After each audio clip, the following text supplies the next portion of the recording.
हे दोस्तों, welcome back to MS Excel course part 12 and आज हम सीखने वाले हैं एडवांस फिल्टर के बारे में। तो चलिए दोस्तों शुरू करते हैं। यहाँ पे ये जो एडवांस फिल्टर वाला ऑप्शन है ये अवेलेबल रहता है इधर डाटा टैब में, सॉर्ट एंड फिल्टर रिबन में, एडवांस वाले ऑप्शन में।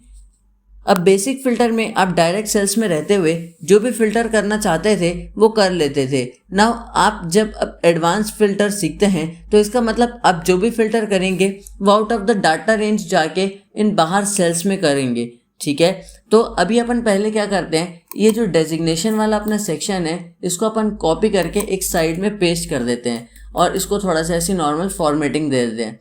नाउ हमें अब जितने भी अकाउंटेंट है ये वाले जो नाम के लोग हैं इनको फिल्टर करना है। तो अपन जाएंगे डाटा टैब में, एडवांस फिल्टर में, कॉपी टू अनदर लोकेशन, क्योंकि ये जो filter the list in place है ये अपन ने लास्ट पार्ट में सॉर्ट एंड फिल्टर में सीख रखा है। अब इसके लिए जो लिस्ट रेंज है इसको अपन सेलेक्ट कर लेंगे और ये लिस्ट रेंज आएगी अपन ये वाली। क्राइटेरिया अपन सेलेक्ट करेंगे ये वाला और कॉपी टू अपने को करना है यहाँ पे और इसको अपन कर देंगे ओके। तो अभी क्या होगा कि जितने भी मेरे अकाउंटेंट डेजिग्नेशन वाले पर्सन्स थे, एम्प्लॉयज़ थे, वो यहाँ पे प्रेजेंट हो जाएंगे। अगर मैं इस डेजिग्नेशन को चेंज कर दूँ, IT एंड GST कर दूँ और अगेन मैं जाऊँ डाटा टैब में, एडवांस में, कॉपी टू अनदर लोकेशन में और इसको कर दूँ ओके, क्योंकि अभी मेरे को कोई भी चेंजेस करने नहीं है। मेरा criteria, list range, copy to cell सारी चीज़ें सेलेक्टेड है, बस मेरे को ओके कर देना है। तो यहाँ पे IT और GST वाले आ जाएंगे। तो इस तरीके से आप क्राइटेरिया अप्लाई कर सकते हैं। अगर आपको एक से ज़्यादा क्राइटेरिया अप्लाई करना है तो उसके लिए मान लो मैं ले लेता हूँ बेसिक सैलरी मैंने यहाँ पे पुट कर दी और मेरा ये सपोजिशन है कि ये जो बेसिक सैलरी रहेगी ये अबव 10,000 होनी चाहिए plus designation IT and GST वाला होना चाहिए। तो अभी मैं क्या करूँगा, अब जाऊँगा डाटा टैब में, एडवांस ऑप्शन में, कॉपी टू अनदर लोकेशन, यहाँ पे मैं रेंज को इंक्रीज कर दूंगा।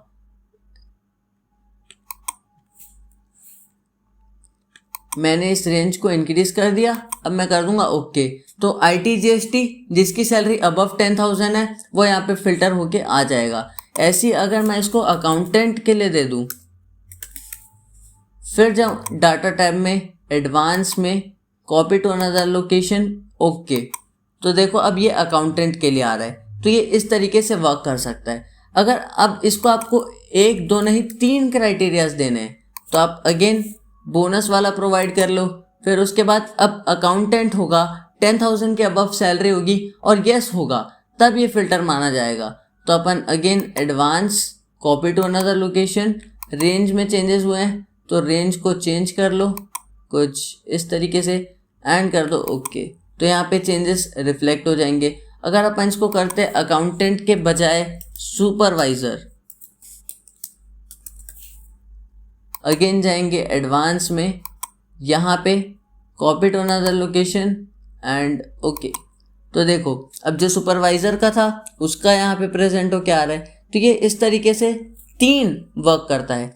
यहाँ पे अभी मैं आपको एक और चीज़ सिखाना चाहूँगा जिसके लिए मैं इस एम्प्लॉय वाले सेक्शन को करता हूँ कॉपी और इस बोनस वाले सेक्शन की जगह पे करता हूँ पुट।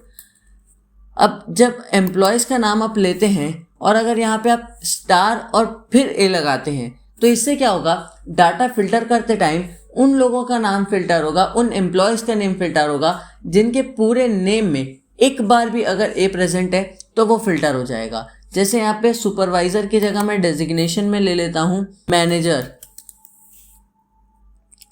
और मैं जाता हूँ डाटा टैब में, एडवांस में और यहाँ पे कॉपी टू अनदर लोकेशन। अब क्राइटेरिया तो मेरा वही रहेगा और मैं कर दूंगा इसको ओके। तो यहाँ पे अब मैनेजर तो 2 जन है, धीरज अग्रवाल और सुयोग सोनी, पर धीरज अग्रवाल इसलिए आ रहा है क्योंकि उसके नेम में A प्रेजेंट था और सुयोग सोनी इसलिए नहीं आ रहा क्योंकि उसके नेम में A प्रेजेंट नहीं है। तो ये इस तरीके से वर्क करता है। बट अगर आप इस एम्प्लॉयज़ में A और फिर स्टार लगाते हैं तो इसका मतलब ये होगा कि जो नेम है वो A से स्टार्ट हो रहा है। जैसे मैं यहाँ पे अभी डेजिग्नेशन देता हूँ अकाउंटेंट का और एडवांस में जाके copy to another location okay. तो यहाँ पे अभी देखो एम्प्लॉयज़ नेम में अंशुल अग्रवाल आ रहा है, मुस्कान ठाकुर आना चाहिए था, अगर उसमें स्टार और ए होता तो, क्योंकि उसके जो नेम है उसमें ए प्रेजेंट है बट स्टार्ट ए से नहीं हो रहा इसलिए नहीं आया, बट अंशुल अग्रवाल का स्टार्ट ही ए से हो रहा है इसलिए वो यहाँ पे आ रहा है। तो इस तरीके से आप डिफरेंट क्राइटेरियाज का यूज़ करके एडवांस फिल्टर ऑप्शन का यूज़ कर सकते हैं। नेक्स्ट इसमें एक और चीज़ आता है, मान लो आपको एक फिल्टर को दूसरे शीट में प्रेजेंट करना है तो उसके लिए आप क्या करोगे। तो इसके लिए अपन सबसे पहले शीट 2 में जाएंगे। तो इस न्यू शीट में अपने को पहले जाना है एडवांस टैब में, यहाँ पे कॉपी टू अनदर लोकेशन।